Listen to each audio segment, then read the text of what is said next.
Hello guys, कैसे हो आप सभी। मुझे आशा है कि आप सब मस्त होगे और अपने सारे घर में सुरक्षित होगे। मैं प्रेम आप सबका स्वागत करता हूँ GK live test by Prem sir YouTube channel पे। जीके लाइव टेस्ट मतलब जीके से डरो मत। अगर अभी भी किसी ने इस चैनल को सब्सक्राइब नहीं किया है तो आप इस पहले चैनल को सब्सक्राइब कर लेना, साथ में बेल आइकन को जरूर दबाना जिससे आने वाली हर वीडियो का नोटिफिकेशन आपको मिल सके। और आप इस चैनल को अपने दोस्तों के साथ भी व्हाट्सएप ग्रुप, फेसबुक, टेलीग्राम आदि सोशल मीडिया पर शेयर कर देना ताकि और भी बच्चे हमसे जुड़ सके और ये परिवार हमारा बहुत जल्द बढ़ सके।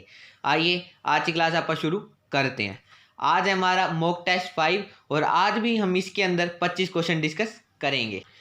ये वीडियो हर एग्जाम के लिए इम्पोर्टेंट है जिसके अंदर जीके आती है।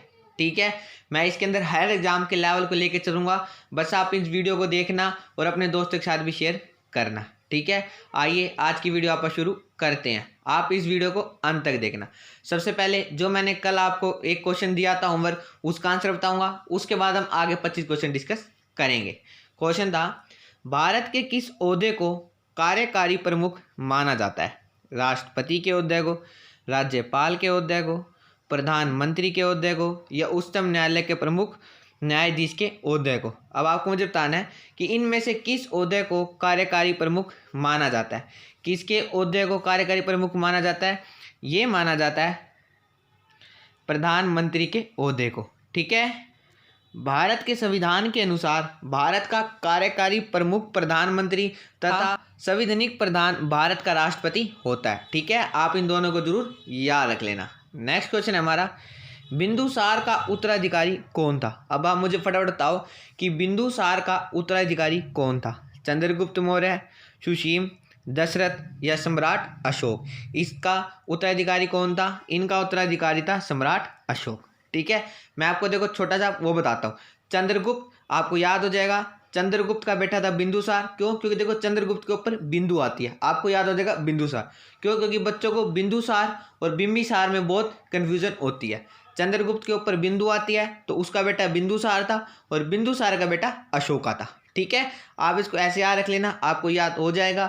उसके साथ साथ अभी भी याद रख लेना, कलिंगा वार 261 बीसी में हुआ था और अशोका को बुद्धिज्म ने उपगुप्ता ने कन्वर्ट किया था। ठीक है, नेक्स्ट क्वेश्चन हमारा, भारतीय संविधान को पहली बार कब संशोधित किया गया था? आप मुझे फटाफट इसका आंसर बताओ कि भारतीय संविधान को पहली बार कब संशोधित किया गया था, यानी भारतीय संविधान में पहली बार सबसे पहले कौन सा अमेंडमेंट एक्ट किस वर्ष किया गया था? 1948 में, 1951 में, 1949 में या 1950 में? ये कब किया गया था? ये क्या था 1951। ठीक है, ये हमारा फर्स्ट कॉन्स्टिट्यूशनल अमेंडमेंट एक्ट 1951 में किया गया था, जिसके तहत 9वीं अनुसूची यानी 9th शेड्यूल हमारे संविधान में आया था। ठीक है, आपको पता होगा कि वर्तमान में अब हमारे संविधान में 12 अनुसूचियाँ यानी 12 शेड्यूल हैं, लेकिन जब हमारा संविधान बना था उस समय 8 शेड्यूल्स थे। ठीक है, नेक्स्ट क्वेश्चन है हमारा, रोलेट एक्ट को किस वर्ष लागू किया गया था? ठीक है, इसको काला कानून भी कहा जाता है, आपको पता होगा। आप मुझे फटाफट इसका आंसर दो।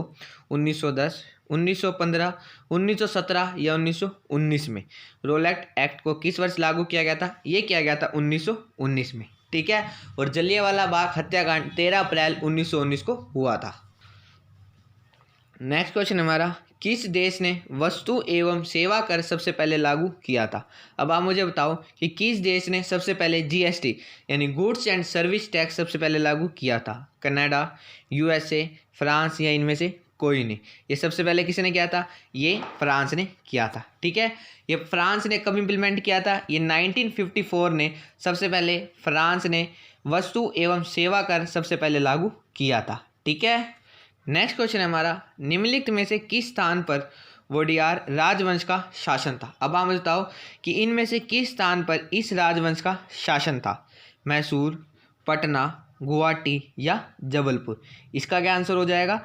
इसका आंसर हो जाएगा मैसूर में। ठीक है, ध्यान रख लेना, मैसूर स्थान पर वोडियार राजवंश का शासन था। ठीक है, और इन्होंने मैसूर में कब से कब तक राज किया था? इन्होंने 1399 से लेकर 1947 तक मैसूर में राज किया था। ठीक है, और जो ये डायनेस्टी है it was established by 1399 by Yaduraya Wodeyar. ठीक है, और इन्होंने मैसूर में राज किया था under the Vijayanagar empire until the 1423। ठीक है, नेक्स्ट क्वेश्चन हमारा, पेड़ों की प्रसिद्ध प्रजाति सुंदरी कहाँ पाई जाती है? आप याद रख लेना कि जो ये सुंदरी है ये एक पेड़ों की प्रसिद्ध प्रजाति है। अब आप मुझे बताओ ये कहाँ पाई जाती है? हिमालय पर्वत में, मैंग्रोव वन में, उष्ण कटिबंधीय वर्षा वन में, या इनमें से कोई नहीं। ये कहाँ पाई जाती है? ये पाई जाती है मैंग्रोव वन में। ठीक है। सुंदरी इज अ स्मॉल और medium size evergreen tree which is found in the inland zone of mangrove forest in India. ठीक है। नेक्स्ट क्वेश्चन है हमारा, मल्लीमत समिति की रिपोर्ट निम्नलिखित में से किससे संबंधित है? आप मुझे बताओ कि इस कमेटी की रिपोर्ट किस चीज़ से संबंधित है? शेयर बाजार सुधार से, कपड़ा क्षेत्र सुधार से, या आपराधिक न्याय प्रणाली सुधार से, या इनमें से कोई नहीं। इसका क्या आंसर हो जाएगा? इसका आंसर हो जाएगा आपराधिक न्याय प्रणाली सुधार से। ठीक है।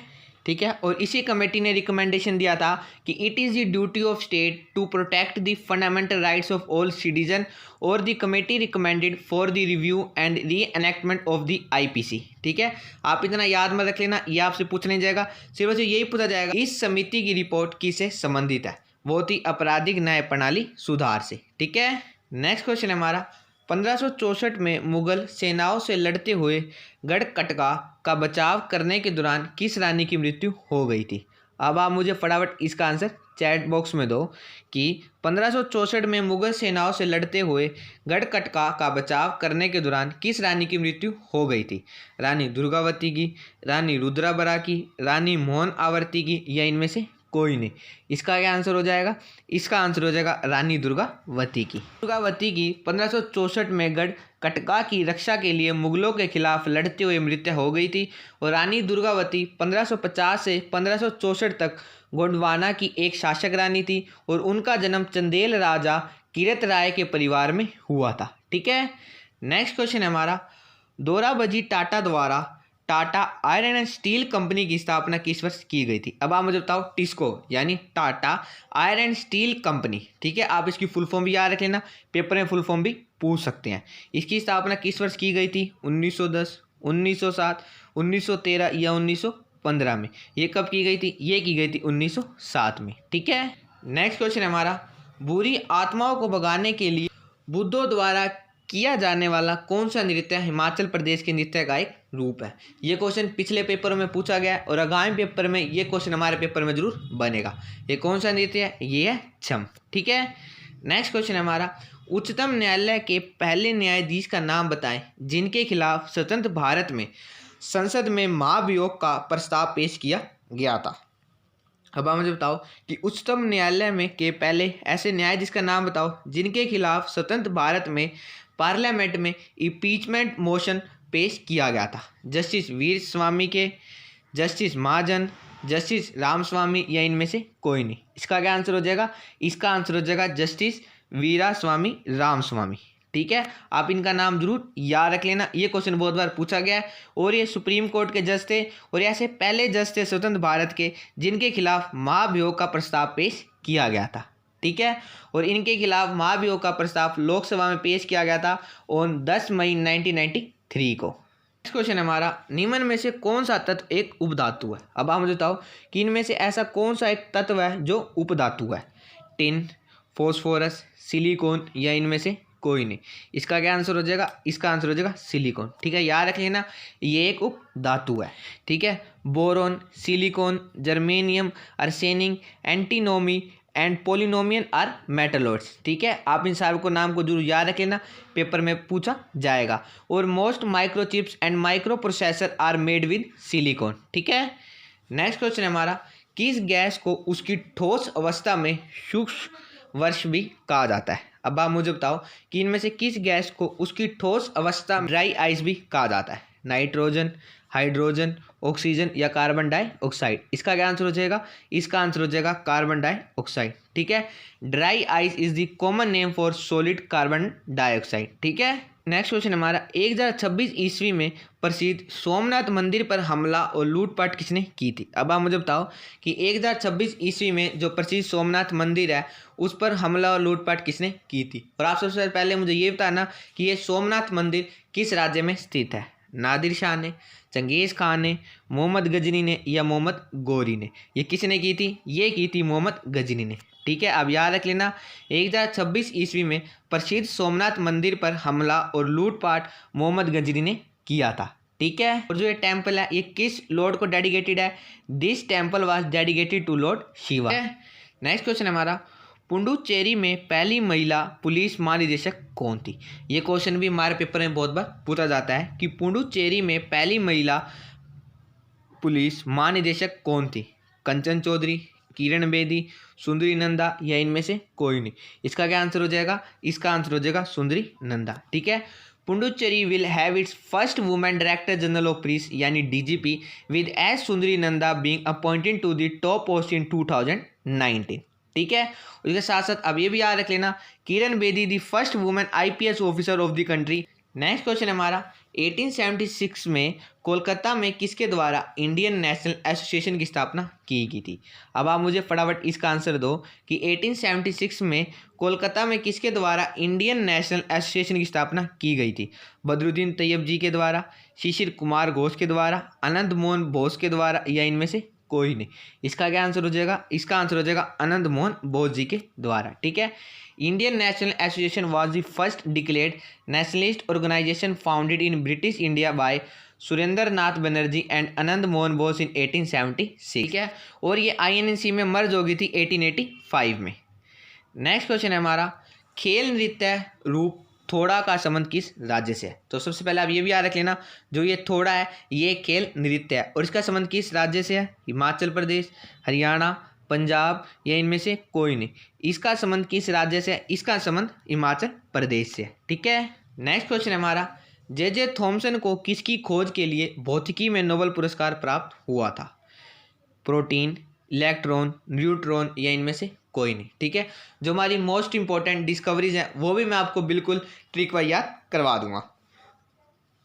इसका क्या आंसर हो जाएगा? इसका आंसर हो जाएगा इलेक्ट्रॉन। नेक्स्ट क्वेश्चन हमारा, दुधवा राष्ट्रीय उद्यान कहाँ स्थित है?